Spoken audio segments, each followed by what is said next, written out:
Now, I'd love to tell you that they went to the tomb because they believed that Jesus would have risen by that time, and so they were going there to collect evidence, but that wasn't the case at all. They went there because he was killed during Passover, just before Sabbath, and so his body was taken down, quickly put into a tomb, unprepared, in good Jewish fashion, for burial. And so they went hoping that someone would roll away the tomb so that they could get in at least momentarily and prepare the body for burial, permanent burial. Honor the dead. What a surprise. To the tomb, they find that none of what they expect is actually happening, is actually there.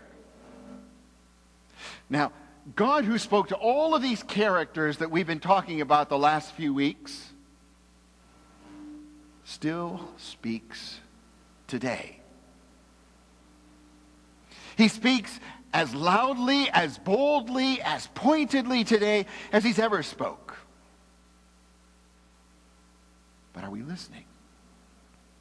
The God who forgave still forgives. The God who came still comes. He comes into our world. He comes into your world, ready to turn it upside down, ready to make it all new. He comes to do for you what you can't do for yourself. You see, stones are no match for God. Doesn't matter how big they are. Jennifer, what does Linus call this stone? The boulder table. The boulder table. I love that. Can you imagine a boulder that large? Got one of those in your lives? Encountering one of those right now? There's a great big obstacle standing between you and God. You really don't know how it's going to get moved. But stones are no match for God. Not then, not now. He still moves stones so that we can come and see inside the tomb. Now, I've been asked before, so what do you think the purpose was of the open tomb? To let Jesus out? I don't think so. Let's see. The God of all the universe needed somebody to come and let him out of a tomb. I'm not thinking that's probably the explanation. That's not the one I'm going to go with anyway. The open tomb is there for your advantage and mine, so that we can look in and see that death is not there. It's for our advantage. It's for our eyes, so that we can see what God has done. Jesus didn't need it. The angels certainly didn't need it. But we need that, don't we? We need an open tomb to tell us that death has not won. And then, like Mary, I hope that we strap on our runners.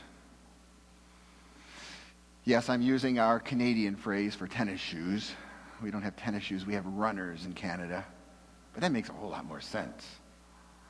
Certainly it makes sense in light of this morning's message to call them runners, to strap them on so that we can run both to the tomb to see and then run away from it in order to tell that Jesus lives. And so we will live as well. Now, how do I know that? Well, our own catechism and the Apostles' Creed and the Scriptures all tell us that Jesus was both God and mankind. And when Jesus, God in flesh, died, so did we. All of our hopes, all of our dreams, all of our desires, all of our salvation was gone. But when Jesus arose from the dead, when Jesus took his rightful spot, the right hand of God in heaven, guess what? Our flesh was there with him. And if it could come with Jesus, then Jesus promised that we too could rise in our bodies and be in heaven with him is made true. Jesus lives, so shall we. We now have a flesh God-man in heaven.